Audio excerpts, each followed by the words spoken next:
I come in there and whenever they need me, if they need me to block, they need me to run routes, I do what they tell me and try to make the most out of my runs. Do you expect to be a part of the game plan on Saturday? I hope. I mean, if I do, then I got to make big plays. If not, if I'm blocking, if I'm doing whatever they tell me to do, as long as I help the team win, I mean, I'm happy.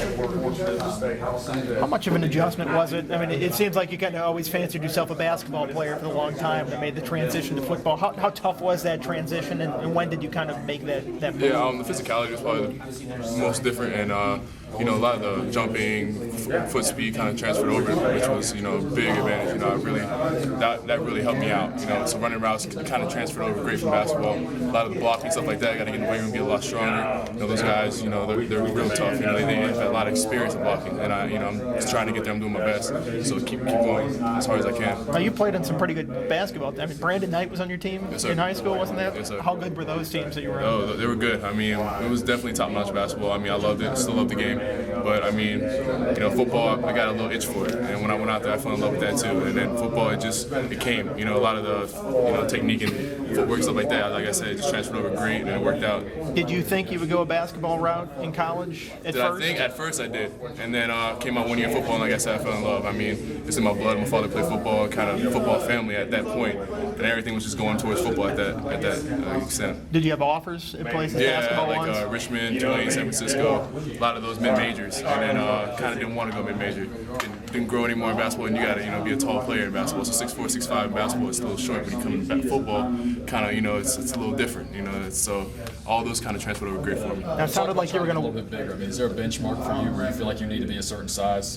Talking about getting in the weight room. I mean, Coach Gentry, whatever he tells me, he knows where I got to be. He knows what reps I got to do, what sets I got to do. So I'm following his plan, and every day he says just do the card, do our weights, and they're telling us to do, and you'll be fine. So I'm doing that, and I get to that point where I'm just as strong as everybody else. It sounded like. Why do you think you sort of fell through the recruiting cracks a little bit? You were kind of a late signing. Why do you think you were lightly recruited? A lot of them were mid-majors, and again, I was waiting for that offer coming. And then when I didn't sign early in February, some of those other mid-majors kind of fell out. And like I said, I only played 1 year in high school, so I mean, kind of a late start.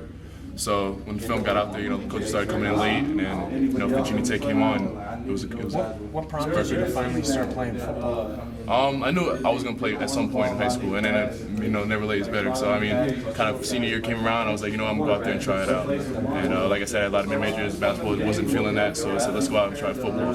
So it worked out great. Is that tough not to play football at a younger age when your dad played in the NFL? Or? I mean, he supported me either way. He kind of knew that with basketball, like with my size that I was going to have, it kind of transferred over. Like I said, the speed, the quickness.